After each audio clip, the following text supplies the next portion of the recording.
कहानी अब तक। होटल में आधी रात को लोगों ने शिकायत की, वहाँ कमरे से रोने की आवाज़ें आ रही हैं। होटल कर्मी ने जाकर देखा तो वह आवाज़ें दिनेश के कमरे से आ रही थी। कमरा अंदर से बंद था तो होटल कर्मी ने दूसरी चाबी से कमरे का दरवाज़ा खोला। सामने दिनेश था, होटल की चादर में लिपटा हुआ और ज़मीन से 2 फुट ऊपर हवा में उसका शरीर तैर रहा था। अब आगे उसके मुंह से अजीब अजीब आवाज़ें आ रही थीं। इस भयानक नज़ारे को देखकर उन लोगों के दिल दहल गए। कुछ लोगों ने तो भाग खड़े हुए, बाकी लोगों ने दिनेश को पकड़ा तो वह चीखने चिल्लाने लगा। लोगों ने पुलिस को फ़ोन कर दिया। शांति भंग के आरोप में पुलिस दिनेश को ले गई। उसके साथियों ने उसे छुड़ाया। उसके बाद दिनेश का लगातार यही हाल रहा। हमने उसे बुलाया, उस तांत्रिक ने भी आत्मा से बात की तो उसकी वही मांगे शुरू हो गई। मटकी, 4 नारियल, चुंदरी और श्रृंगार का सामान। अभी तक याद है मुझे वह किस तरह अपनी मांगे दोहराती थी। इन सब के साथ उसने शराब भी मांगी। रात के समय शराब कहीं नहीं मिली। मैं भागा भागा अपने मोहल्ले की उन गलियों में गया जहाँ से मुझे गुजरना भी गवारा नहीं था, पर भाई की सलामती के लिए भी उन गलियों में गया। अक्सर लोग नशे में धुत पड़े रहते थे। शराब की दुर्गंध के कारण दिन में भी उस गली से कोई नहीं गुजरना चाहता था। वहाँ जाकर मैंने उन लोगों से शराब मांगी तो उन्होंने कहा, क्या आज तू भी पिएगा? आजा आजा, बैठ यहाँ, आज बेटा सारे गम भूल जाएगा।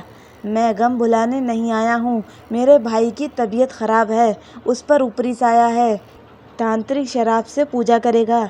ये सब जानने के बाद उन्होंने अपनी शराब की बोतल मुझे दे दी, जिसको लेकर मैं लौट आया। इसके बाद शराबियों से मेरा नफरत कम हो गई। तांत्रिक ने पूजा शुरू की। रात भर तांत्रिक पूजा करता रहा। दिनेश कभी चीखता, कभी चिल्लाता, कभी दर्द में कर्राता, कभी गुस्से से तांत्रिक को गालियाँ देता, कभी मुझे घूरता, कभी तांत्रिक को घूरता। तांत्रिक का उस पर कोई ध्यान नहीं था। वह एक दाना गेहूं का लेता, कुछ मंत्र पढ़ता और उस दाने को दिनेश पर फेंक देता।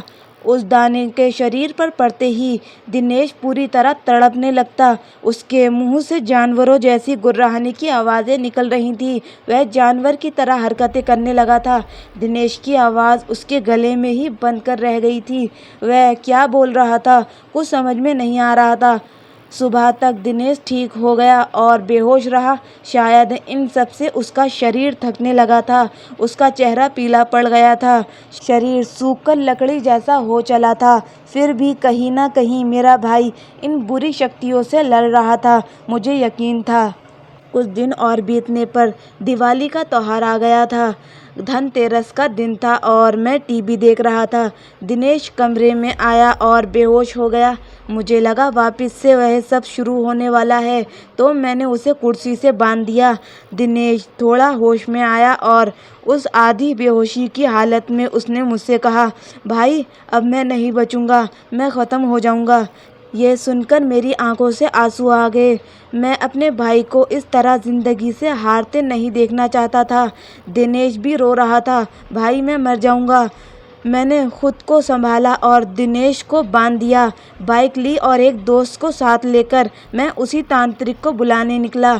मंडल के घनघोर जंगल गुप्त अंधेरे में तांत्रिक के घर पहुंचा। तांत्रिक भी उस दिन शराब के नशे में था। उसे बाइक पर बीच में बैठाकर ले आए। तांत्रिक का खुद का शरीर बस में नहीं था।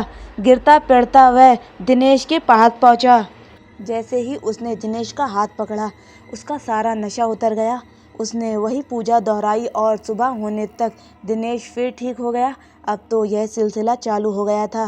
तांत्रिक आता, पूजा करता और सुबह तक चला जाता। मटकी, 4 नारियल, चुंदरी और श्रृंगार का सारा सामान हमारे रोज़ की ज़रूरत बन गई। ये सब चीज़ें अब हर समय घर में मौजूद रहने लगीं।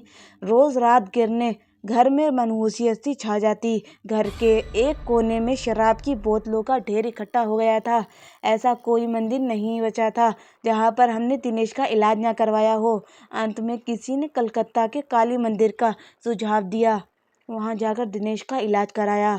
यहाँ भी उसकी वही मांगे जारी थी, मटकी, 4 नारियल, चुनरी और श्रृंगार के सारे सामान की। पर पुजारी के साथ साथ कुछ नींबू, लौंग और कफन भी मंगवा लिया। इस बार की पूजा मुझे कुछ विशेष लगी। पुजारी हर बार कुछ मंत्र पढ़ता और उसे नींबू में फूंक देता और उसमें लौंग चुभा देता। फिर उस नींबू को कफन में लपेटकर एक मटकी में डाल देता। दिनेश को इससे बहुत दर्द होता और वह बेहोश हो जाता। होश में आकर दिनेश की फिर वही हरकतें चालू हो जाती, पर पुजारी अपने काम में लगा रहा। जैसे ही उस आत्मा की बारी आई, वह कहने लगी, मुझे छोड़ दो, मुझे छोड़ दो, जाने दो मुझे। पुजारी बोला, तू इसे फिर परेशान करेगी? नहीं करूँगी, नहीं करूँगी, मुझे माफ़ कर दो, मुझे जाने दो। पुजारी, क्यों परेशान कर रही है इस बच्चे को? पीछा छोड़ इस बच्चे का, वापस जा, लौट जा जहाँ से भी तू आई है। पुजारी ने ऐसा 8 से 10 बार किया और तंत्रा को भी उसने कैद कर लिया। अंत में पुजारी ने वह मटकी हमें दी और कहा, इस बच्चे के अंदर दुष्ट आत्माओं ने डेरा जमा लिया था। सारी आत्माओं को इस मटकी में कैद कर लिया है। इसे ले जाकर शमशान में गाड़ दो और ध्यान रहे नंगे पैर ही जाना। हम उस मटकी को शमशान घाट लाए। ताज्जुब तो ये था, पूरा रास्ता जंगल होकर गुजरा था। रास्ते में नंगे पैर पर एक भी कांटा ना चुभा। ऐसा लग रहा था जैसे रूह पर चलकर हम उस जगह तक पहुँचे थे। इसके बाद दिनेश ठीक हो गया, पर काफ़ी कमज़ोर हो चला था। केवल खाने और दवाई के लिए ही बिस्तर से उठ पाता था। इस वाक़ये के बाद मेरा उन चीज़ों पर भी विश्वास हो गया जिन्हें मैं पहले नहीं मानता था। 5 साल तक इस मुसीबत को झेलने के बाद हमारी माली हालत ख़राब हो गई थी। सर पर कर्जा हो गया था। धीरे धीरे हम भाइयों ने वह कर्ज भी चुका दिया। हम कई और दिनों तक दिनेश को देखभाल में रात भर जागते थे। मैं उसके खाने का, समय पर दवाई का ध्यान रखता था। रात में उठ उठ कर देखता था दिनेश सो रहा है या नहीं। उसकी चादर ठीक कर देता था ताकि वह आराम से सो सके। आज भी मेरी यही आदत है। बस यही बात थी। ऐसा कहकर मुकेश चुप हो गया। इस कहानी को ध्यान से सुनने के बाद अंत में मैंने मुकेश से कहा, बेशक ये कहानी किसी के लिए बेमिसाल हो या ना हो, लेकिन तुम दोनों भाइयों का आपसी प्यार बेमिसाल है।